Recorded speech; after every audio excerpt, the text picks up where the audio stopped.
Porque a Câmara dos Deputados não estabeleceu os regramentos da nova reforma política. Isso é imperdoável que tenha ocorrido. E Vossa Excelência, nessa avaliação, não poderá abstrair esse ponto nevrálgico, porque nós estamos sendo cobrados pela opinião pública brasileira. No meu estado, no grande estado de Vossa Excelência, enfim, por onde passamos, fica sempre a pergunta no ar. E a reforma política, quando virá? Deputado Mauro Benevides, eu tive a chance de participar de um programa com o Tarcísio de Holanda, juntamente com Vossa Excelência, para discutir a reforma política. E Vossa Excelência, naquela oportunidade, me disse uma coisa que hoje quero reiterar aqui dessa tribuna. Vossa Excelência disse: eu tenho muito pouca expectativa que o Congresso Nacional venha a aprovar esta reforma política já com validade para as eleições de 2012. E Vossa Excelência fez uma avaliação no sentido de que cada um dos parlamentares que aqui está tem uma reforma política do seu interesse, tem uma reforma política que julga a ideal. Àquela oportunidade nós divergimos. Eu tinha, e como tenho, a clareza absoluta de que nós, no Estado de São Paulo, e assim como nos demais estados da Federação, devemos estabelecer o voto distrital. Vossa Excelência, de maneira oposta, dizia que nós deveríamos estabelecer o fortalecimento dos partidos juntamente com o voto em lista. Mas, só para aqui clarear um pouco os nossos ouvintes, aqueles que nos assistem, quero dizer que Vossa Excelência, de fato, tinha absoluta razão.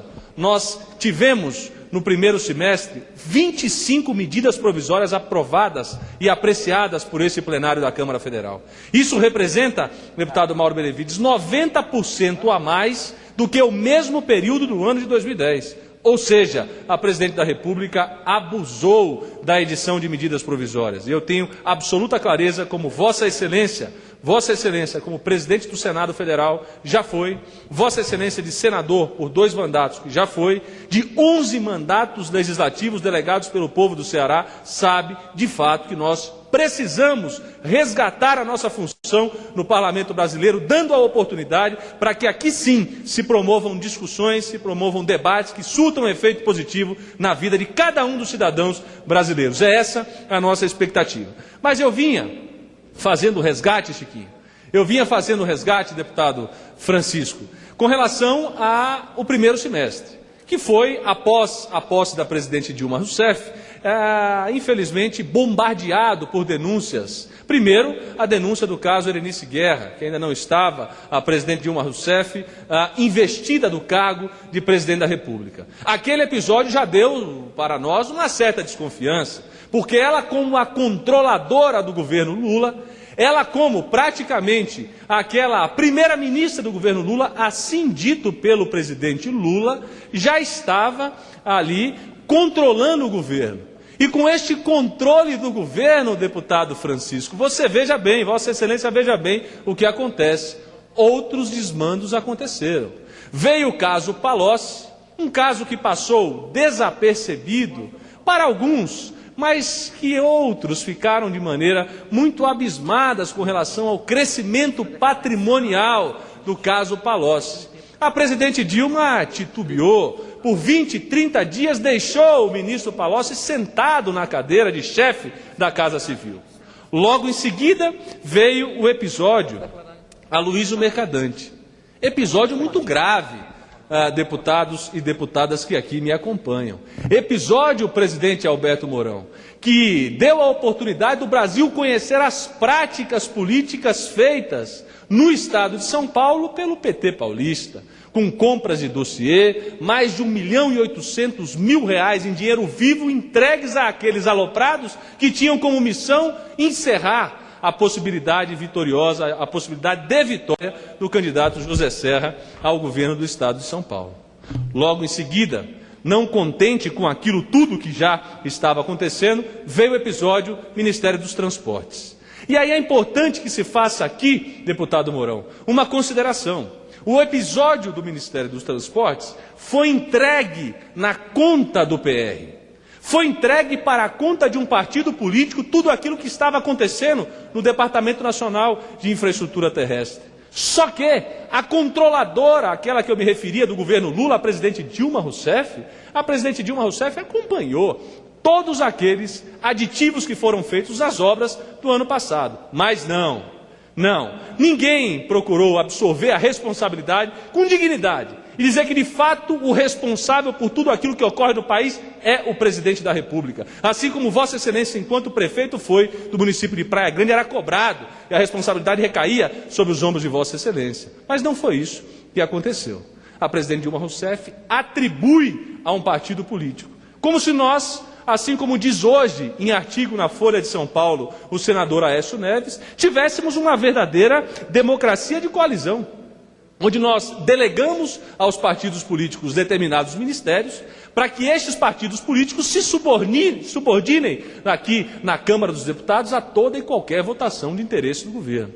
Não é esse estilo de democracia que nós vivemos, mas é isso que vem ocorrendo.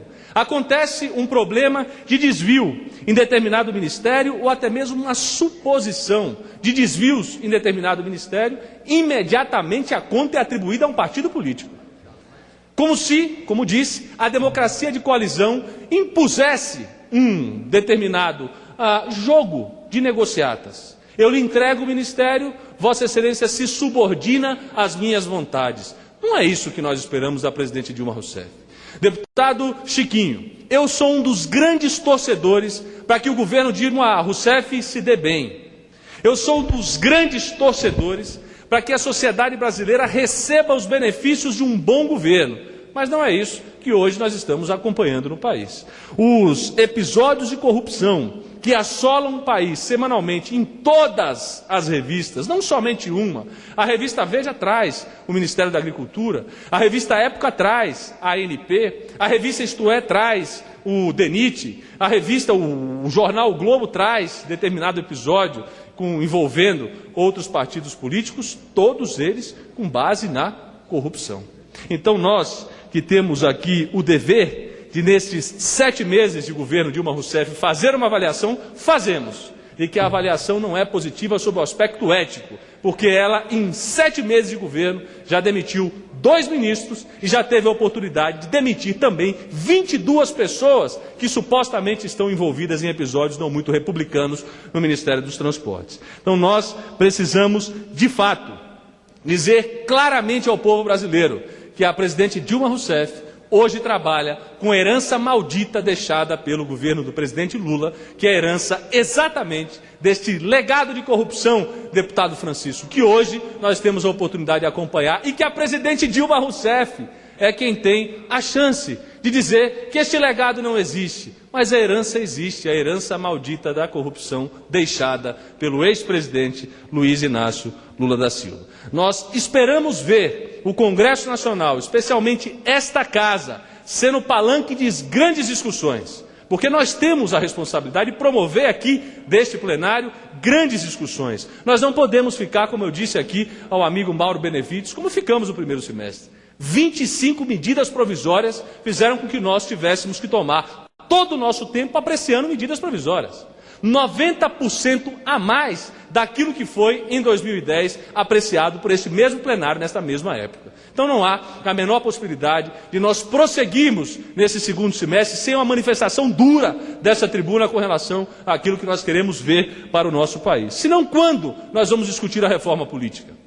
Quando eu terei a oportunidade de dizer ao plenário, dizer à sociedade brasileira, ao povo de Jundiaí e de toda a região de São Paulo, a região de Jundiaí, no estado de São Paulo, que eu tenho a oportunidade de representar? Quando terei a chance de fazer e promover a discussão com relação ao voto distrital, ao distrital misto? Fazer com que o representante e o representado tenham uma relação mais próxima, fazer com que o barateamento da campanha não nos entregue nos colos daqueles empresários que querem de fato financiar, mas não querem emprestar, não querem doar, querem investir os recursos na campanha eleitoral para depois colherem os frutos nestas mesmas administrações públicas que aqui nós nos referimos. Então é hora do Congresso Nacional, está na hora da Câmara Federal se movimentar, se manifestar, no sentido de aprovar matérias que interessem ao Brasil. A reforma política, aqui já citei.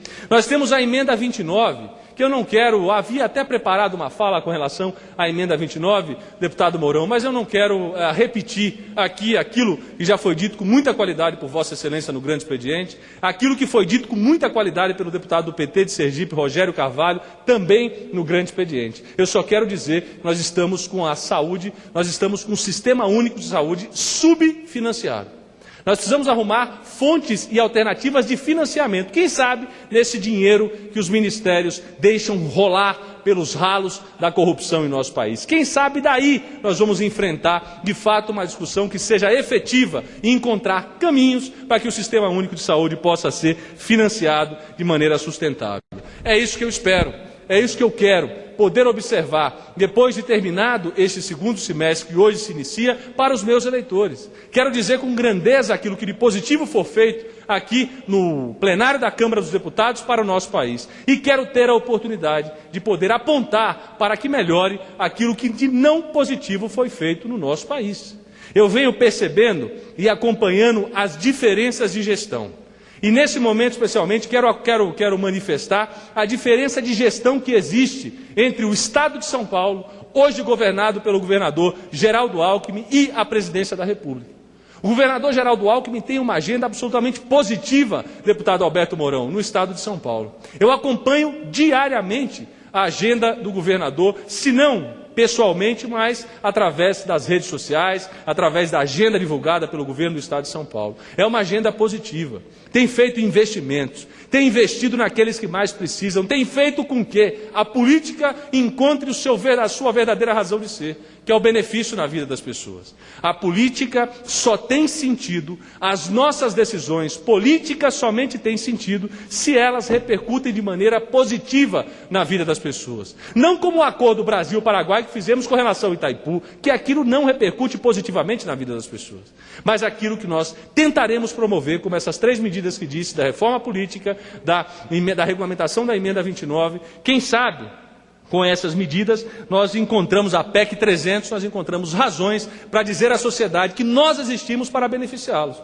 Porque hoje as pessoas nos encontram nas ruas, quando rodamos, por exemplo, nesse recesso, e olham desconfiadas com relação à nossa atuação.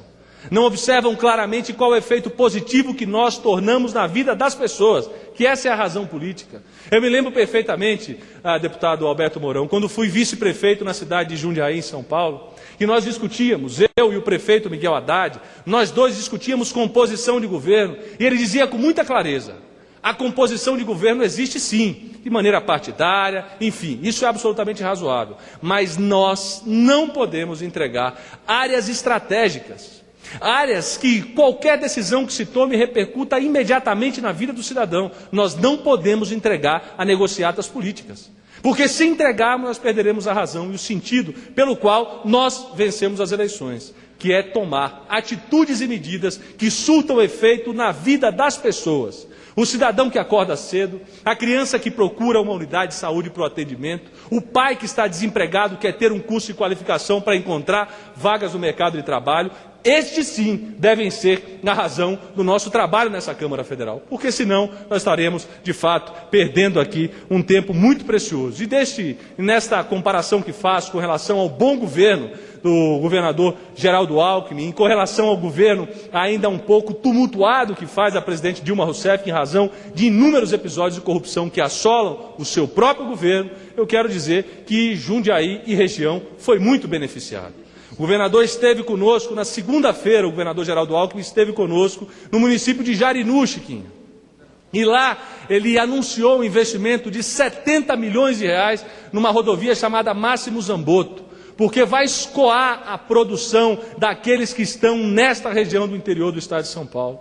Estive com ele no município de Itupeva, que é um município muito pujante, progressista do estado de São Paulo. Lá nós anunciamos mais 22 milhões de reais em investimentos na rodovia vice-prefeito Hermenegildo Tonoli, porque este é um município que cresce assustadoramente, positivamente no cenário paulista. É um município que no ano de 2004 tinha 104 indústrias. Hoje tem 205. Um município que tinha 10 mil empregos diretos, hoje tem 22 mil empregos diretos. Um município que representa hoje grande parcela do repasse do ICMS ao estado de São Paulo. O município de Itupeva. Então o governador foi, anunciou esse investimento de 22 milhões de reais, o que nos deixa muito felizes, porque nos dará a clara noção de que nós podemos fazer muito mais com muito menos recursos. Porque esta é a lógica das administrações do PSDB no estado de São Paulo. Fazer mais com menos. E isso nós vamos cumprir. Eu quero dedicar aqui o final da minha fala, quero dedicar esse final de grande expediente a um tema que muito me apaixona, que é a qualificação profissional, deputado Chiquinho. Eu tenho tido, desde o início da minha carreira política, depois de ter passado na Câmara Municipal, de ter sido presidente da Câmara Municipal de Vereadores, de ter sido vice-prefeito da cidade de Jundiaí, de hoje estar aqui, muito me apaixona o tema qualificação profissional. Mas eu tenho tentado avaliar com relação e a ótica deste mundo moderno. Hoje, por exemplo, deputado Domingos Dutra, deputado amigo do estado do Maranhão, deputado grande aliado do senador José Sarney, eu estive hoje lendo a Folha de São Paulo.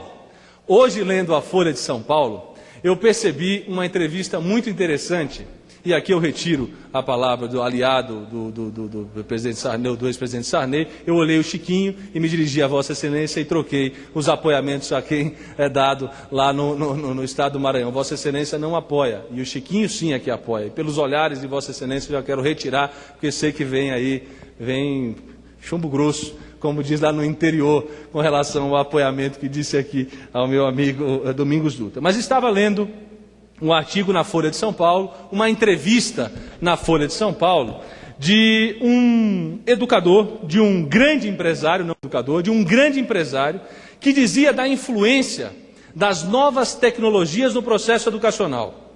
Ele dizia de que uma criança que hoje nasce terá a oportunidade de se informar pelo advento dos tablets, por exemplo, que nós utilizamos aqui no nosso Brasil. Os tablets que até o final do ano sofrerão um grande avanço nas casas dos brasileiros em razão da desoneração tributária, em razão dos incentivos fiscais dados à Foxconn para que eles possam produzir aqui no Brasil estes mesmos tablets. Ele, o criador da Qualcomm, o sobrenome é Jacobs, se não me engano, Evan Jacobs, criador da Qualcomm, ele dizia e fazia essas considerações, e eu pensava, dizia, como é que será que nós vamos conseguir educar os nossos filhos? Como será que nós conseguiremos ter uma geração de crianças com o mesmo modelo educacional que nós tínhamos há 30 anos? Hoje, dizia o Evan Jacobs, você precisa fazer com que o seu filho se atente à questão, por exemplo, da internet, que é um vasto ramo de conhecimento, mas que precisa ser organizado. Ele citou a organização, precisa ser organizado, precisa ter a oportunidade de ser filtrado, organização, filtro para poder ter credibilidade naquilo que lê. Hoje, eu conversava com um educador, ainda hoje pela manhã, no município de Jundiaí, é muito interessante. Ele me dizia da experiência da qualificação profissional através das habilidades cognitivas. Ele me dizia o seguinte: Luiz Fernando, não adianta você fazer um grande programa de qualificação profissional, por exemplo, em eletrônica, se você não tiver, por parte deste que será qualificado, deste que será capacitado, habilidades em matemática, habilidades em ciências exatas. Então, o que nós precisamos fazer, termos educacionais, é estimular as habilidades cognitivas do cidadão, daquele que está fora do mercado de trabalho, porque estimulando essas habilidades, por exemplo, a escrita, por exemplo, a leitura, por exemplo, a contagem, contar, você dará a oportunidade de uma vasta oportunidade de preenchimento do mercado de trabalho para este cidadão. E é nesse sentido que eu quero trabalhar aqui nesse segundo semestre. É nesse sentido, pois não, deputado Francisco? Que maravilha ver uma pessoa jovem, inteligente, um grande companheiro nosso aqui. Eu quero lhe parabenizar por um brilhante discurso. Vossa Excelência, nota 10. Mas eu quero também lembrar a Vossa Excelência é mais novo, bem mais novo que eu. E com essa habilidade política, com essa capacidade de raciocínio, Vossa Excelência não tem a informação que o Chiquinho talvez tenha. Eu me lembro quando senador da República, que passava por aqui a emenda da reeleição. E naquela época, já se dizia que se dava vantagem aqui para os deputados da Casa Dura. E é por isso que eu venho aqui saudar a Vossa Excelência carinhosamente, esse meu grande companheiro, embora eu seja do PMDB e Vossa Excelência seja PSDB. É por isso que é bonita essa casa, quando Vossa Excelência me dá uma oportunidade brilhante nessa tarde para que eu possa fazer essas colocações. Muito obrigado, meu companheiro. Muito obrigado, deputado Chiquinho. Com relação aos dois pontos que aqui foram levantados, as privatizações, a emenda da reeleição, eu quero dizer a Vossa Excelência que um erro não justifica o outro. Se ele aconteceu no passado, deveria ter sido colocado como base para nós aprimorarmos, nós melhorarmos no futuro. Se nós entendermos que os erros que nós cometemos somente justificam os próximos que serão cometidos, nós não estaremos avançando. Se caso a emenda da reeleição ou até mesmo o processo de privatizações ocorreu de maneira a trazer algum desconforto para esta casa, nós devíamos sim aprofundar. E com relação ao legado do presidente Lula, eu reconheço. O presidente Lula melhorou o Brasil, por um lado, e por outro lado, ele...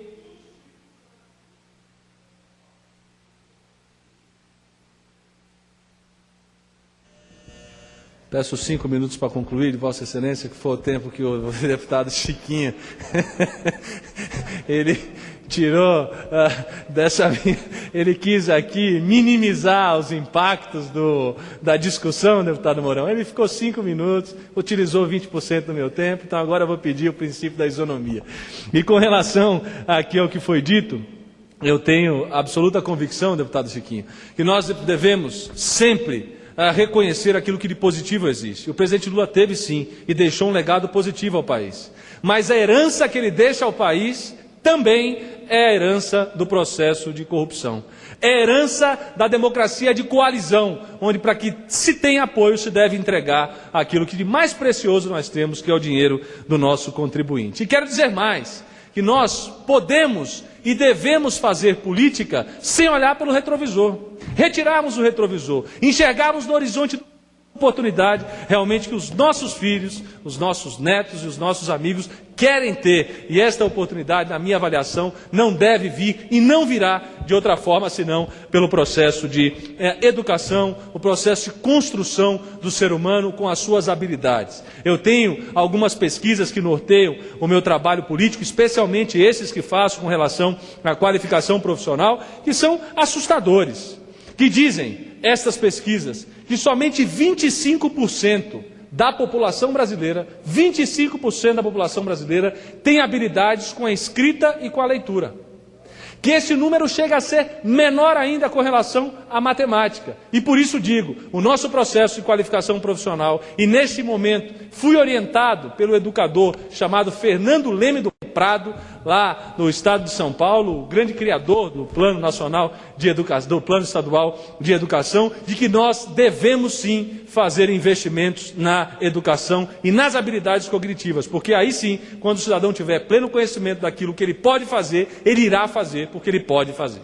Eu quero já, me despedindo dessa tribuna, agradecer mais uma vez. Tive, Chiquinho, durante esse meu recesso, assim como você, que é um deputado extremamente trabalhador, Vossa Excelência é um deputado extremamente trabalhador, eu tive visitando toda a região de Jundiaí. Estive em Várzea Paulista, em Campo Limpo, em Jarinu, em Itupeva, em Louveira, em Cabreúva, em Cajamar, enfim, estive visitando municípios ali do meu entorno. E também, Mourão, num outro caso, quero depois me juntar a Vossa Excelência, não só no litoral sul, mas no litoral norte, para que nós façamos a discussão dos royalties do pré-sal no litoral norte do estado de São Paulo, especialmente o município de São Sebastião, Ilhabela, Ubatuba, Caraguá e São Sebastião, porque Ilhabela está contemplada numa consultoria que o Ministério de Minas e Energia contratou para poder deliberar sobre os royalties. Agradecer a Vossa Excelência pela paciência, agradecer a Vossa Excelência pela oportunidade que me deu de utilizar aqui este grande expediente e dizer que eu estarei, em nome do município de Jundiaí e todo o estado de São Paulo, aqui, Chiquinho, a postos para poder apoiar o governo Dilma Rousseff naquilo que for de interesse do Brasil e para dizer de maneira respeitosa e construtiva aquilo que tem sido feito pelo governo da presidente Dilma Rousseff e que não faz bem ao Brasil. E não faz bem ao Brasil a entrega dos ministérios públicos, dos ministérios em nosso país em troca de apoio político. Isso somente vai influenciar, somente vai dar estabilidade a esta herança do presidente Lula, que é a herança da corrupção nos ministérios e a herança da corrupção também nos partidos políticos. Muito obrigado, senhor presidente e senhores deputados que me acompanharam.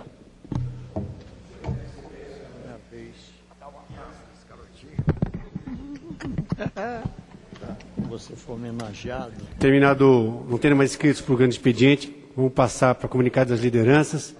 Eu queria passar a palavra ao deputado Costa Ferreira, do PSC, e dispõe de 3 minutos.